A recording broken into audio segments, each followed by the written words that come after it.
धीमे धीमे ठाकुर जी अब 3 महीना के भये। करवट उत्सव हुआ, पहली करवट लई ठाकुर जी ने। सक्टासुर नाम का एक दैत्य आया, 3 महीना की आयु में उसको वध कर दिया ठाकुर जी ने। सक्टासुर जो था वो एक सकट बैलगाड़ी के नीचे ठाकुर जी सुला गई मैया, उसके ऊपर आके बैठा। भगवान ने एक पैर लंबा करके बैलगाड़ी को घेर दिया, सक्टासुर का वध। जी ने बड़े हन लगे, 2 दतुइयां निकल आई हैं ठाकुर जी की। कभी कभी बैठे बैठे दाऊ दादा को हाथ पकड़ के काट ले में जोड़ते, फिर दाऊ दादा भगा, मैया देख तेरो लाला काट गो मुए। यशोदा मैया तो खुश हो गई, मैया तू खुश है रही है मुँह काट को। अरे ना मैं देखूं तो मेरे लाला की दतुइयां कैसी।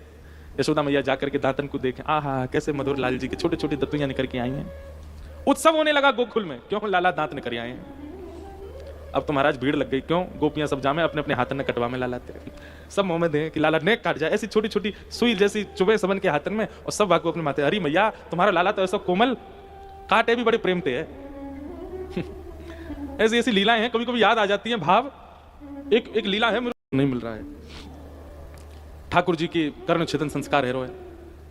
लाला को आज सवेरे उठाई दियो, बढ़िया सुंदर मैया ने नवायो धुवायो, केश काट दिए, पीली पीतांबरी पहनाई, आंखन में काजल लगायो, एक डिटोना गाल पे धर दियो, सुंदर तिलक धराए, मोर पिछ लगायो, सुंदर सुंदर लाला को कुंडल पहनाए। अभी कुंडल ऊपर धारण ना करें, सो मैया ने ऐसे कुंडल बनवाए हैं, वो गोल यूं आजामे लाल जी के, तो ये ऐसे मोड़ के मैया ऐसे चूड़ी जैसे कुंडल है यूं धराते हैं, तो ठाकुर जी के यहाँ 2 मोती से लटकते रहे, ऐसे ठाकुर जी के कुंडल धराए, कौंधनी पहनाई।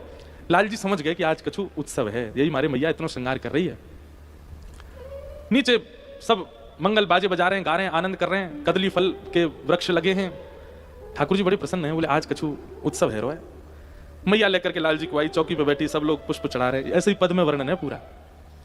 ठाकुर जी को तिलक किया गया, आरती करी, नजर उतारी। ठाकुर जी अब तक तो बड़े प्रसन्न। इतने में ही सामने सुनंदा बुआ बैठी और चांदी के थाल में एक पैनी सी सुई लेकर के आई। अब जैसे ही वो स्वर्ण की सुई उठाई सुनंदा बुआ ने, तो ठाकुर जी बस सुइया देखें, और सुइया देख करके और फिर मैया देखें। मैया लाला के नेत्र बंद कर रही है, कहीं लाला डरे नहीं।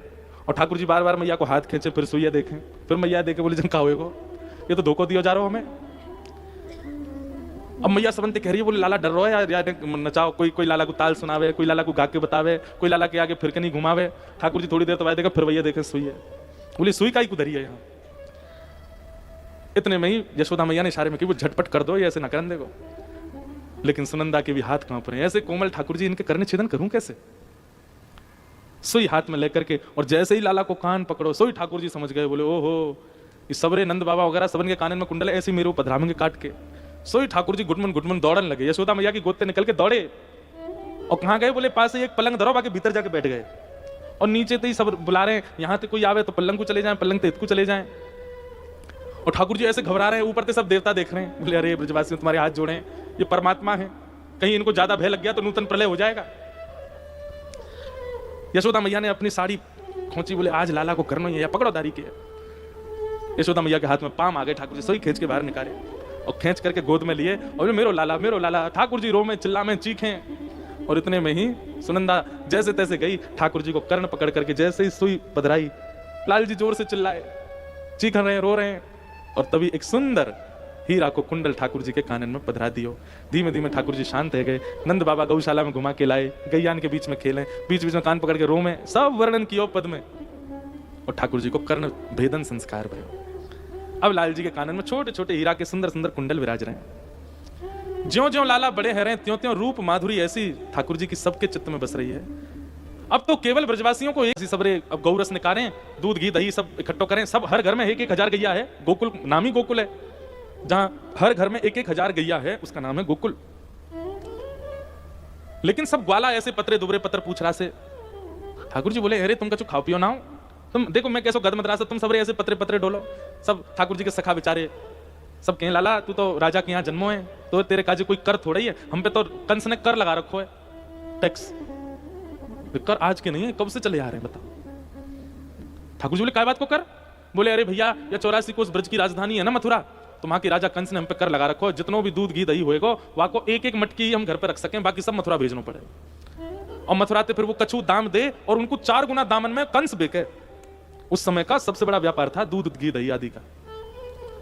तो कंस क्या करता है, भोले वाले ब्रजवासियों के यहाँ गैया ये चराओ, तुम पालन करो पोषण करो, और जितना दूध घी दही होगा सब मथुरा धर के जाओ। उसकी बहुत छोटी सी रकम देता है, और उन दूध घी दहियों को आगे मथुरा में, इंद्रप्रस्थ में, हस्तिनापुर में, आसपास के क्षेत्रों में दुगने दाम में कंस बिकता है, खूब धन कमाता है। ठाकुर जी को जब ये बात पता चली कि बोले कंस ने पूरे ब्रजवासीन के गौरस छीन रखे हैं, बोले अभी तो मेरी इतनी आयु नहीं कि या कर को मैं क्षमा करवा दूं, पर अभी से प्रयास करूंगा तो बड़े जाके कर पाऊंगा, अभी क्या करूं। ठाकुर जी ने कही, अरे एक बात बताओ, घर में दूध घी दही बचेगा तभी तो कर दोगे, घर में बचेगा ही नहीं तो कर कहा दोगे। बोले मतलब? बोले अगर चोर चोरी कर ले जाए, घर से मक्खन ले जाए, दही ले जाए, दूध ले जाए और तुम्हारे घर की सबरी मटकी चोरी है जाए तो फिर तो लाला फिर क्या करेंगे? बाकी सैनिक कामें देखवे के काजे घर पे, अगर घर में मटकी ना मिलेंगी कह देंगे चोरी आ गई तो फिर क्षमा कर देंगे, और भाई जब घर में है ही ना तो कैसे करते हैं। ठाकुर जी बोले यही काम होएगा, अब ब्रजमंडल में चोरी होगी और सब घर से मक्खन चुराए जाएंगे और घर के ही सदस्य चुराएंगे। ठाकुर जी ने पूरी योजना बताई, बाल गोपाल चौर प्रचार प्रसार मंडल, अरे चल मथुरा में रजिस्टर करवाया है, आज तो ये संस्था बनेगी यहाँ पे, और हम सब रे ग्वाला वाला, हम सबन को एक ही काम है, घर घर जानो, वाते मक्खन चुराए के, दही चुराए के, दूध चुराए के खानो, और जो ये पतरे पतरे से डोलने का, इन सबन को अपनी संस्था में शामिल करो, सबन को दूध घी दही खवाएंगे, चुरा चुरा के हम खाएंगे, कोई को पता थोड़ी चलेगी हमने चुराया हो। ग्वाला बोले लाला तू जो कहेगा सो करेंगे, चोरी ना करेंगे। क्यों चोरी क्यों ना करोगे? लाला देख हमारा एक ही कर्तव्य है कि हम नेक बड़े हो जाए तो हमारा ब्याह हो जाए, और चोरी करेंगे तो हमारा ब्याह ना होएगा। ठाकुर जी बोले ऐसे पतरे से बने रहोगे तो ब्याह ना होएगा, नेक शरीर तो बनाना पड़ेगा, कौन अपनी बेटी ब्याहेगा तुमते। सब ब्रजवासी बोले ना लाला चोरी ना करेंगे। ठाकुर जी बोले तो फिर ठीक है, तुम सबरे अपनी लीला अलग करो, मैं और दाऊद दादा अलग खेलेंगे, हम ऐसे पतरे इनके संग ना खेलेंगे। जो लोग बहुत ज्यादा पतले हैं उनको चिंता होनी चाहिए, ठाकुर जी खेलते गदमदराओं के संग ही हैं। तो नेक नेक खानो पीनो शुरू करो। भाई देखो ठाकुर जी को स्वभाव कैसा है, कौवे धक्का मार देंगे, कौवे गिर देंगे, अभी प्रसादी गिर दियो, ये स्वभाव है ठाकुर जी को। अब सामने बारे में जाने ही ना होगी तो ठाकुर जी को कहेंगे अरे यार नेक उंगली छू दे तो कहीं मरमरा नहीं जाए, तो नेक ऐसे तो बनो कि ठाकुर जी खेल सके आपके संग, ज्यादा मत बनो, हाँ पर ठीक ठाक तो रहो, खाए पिए करो बढ़िया। सब ग्वाला बोले लाला तो दूर ना रहेंगे, तू जो कहेगा सो करेंगे। और महाराज ठाकुर जी ने चोरी करना प्रारंभ किया। पूरे ब्रजमंडल की नाक में दम है वो, कोई के यहाँ आधी रात में करिया में, कोई के यहाँ दोपहरी में करिया में, कोई के यहाँ कैसे करिया में, कोई सब विविध विविध प्रकार की ठाकुर जी की चोरी बताई गई है। एक गोपी ने यूं कह दी कि मेरे घर से करके दिखाए तो मैं मानूं, बाकी यहाँ चोरी तो करी इतना माखन बच गया तो पूरे घर में ले पी आए। जैसे बाने फर्श पे पाम धरो, चीकनो मक्खन पैर ते लगो, धड़ाम ते गिरी सिर फूट गो, हाथ पाम सबरे एक है गए। बेचारी लड़खड़ाती भई आई, ठाकुर जी बोले जे हमें तेने हमते कहा कही हमारे घर चोरी करके दिखा, बाको प्रसाद दियो तो है, चोरी तो करी तेरे हाथ पाम तोड़ दिया, आइंदा कभी मत बोलियो ऐसे, और जा घर ते चोरी ना कर पावे। जैसे कोई चतुर गोपी अगर इतनी व्यवस्था कर दे कि ठाकुर जी आ ही नहीं सके वहां के घर,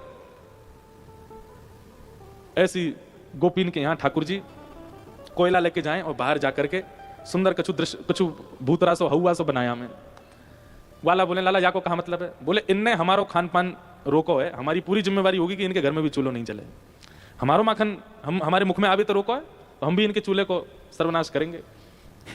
भागवत में वर्णन आता है, एवं एवं धाष्टर्यन्य सुते कुरते मेहनादि निवास्तौ स्तेयोपाय विरचित कृति सुप्रकीतो यथास्ते। क्या करते हैं ठाकुर जी? एक गोपी के घर में ठाकुर जी ने खूब प्रयास करिए, योजना बनाई, लेकिन चोरी नहीं कर पाए। ठाकुर जी बोले हम भूखे रह गए, अब या को दंड देंगे, कल ये भूखी रहेगी, कैसे रहेगी? सब ग्वालान थे। ठाकुर जी बोले हमें सुनो, सबरे रात में सो जाइयो और सवेरे उठते ही बिना शौचालय गए मेरे पास आ जाइयो, बिना शौच गए। सब ग्वाला बोले लाला सवेरे उठते तो शौच को जामे, बोले ना जानो ना मेरे पास आनो। सवेरे सवेरे सब ग्वाला आ गए, बोले लाला जल्दी बता खा करना। सुबह सुबह उठे तो चलो बा गोपी के यहाँ, और सबरी गोपी ने ले जा करके महाराज पूरे आंगन में सवेरे सवेरे सब क्रिया कर करा के भाज गए बातें। सुबह गोपी उठी, राम राम राम राम राम, यशोदा मैया के पास गई, बोले मैया दुनिया के घर में तो गोबर के चौका लगे, मैं कहा बताऊं, मैं हनादी नहीं वास्तव। गोपी ने लाला पकड़े, बोले अरे लाला ये कैसे कर तू? बोले तेने हमारो भोजन रोको ना कल, या हमारे तेरे अंगना में हम। अब सबरी गोपी को ठाकुर जी कह रहे हैं जा गोपी ने ज्यादा सुरक्षा करी, बाकी घर जाइए होएगो, एक खिड़की खोल के रखो हमारे काजे, इतना खौफ है ठाकुर जी को।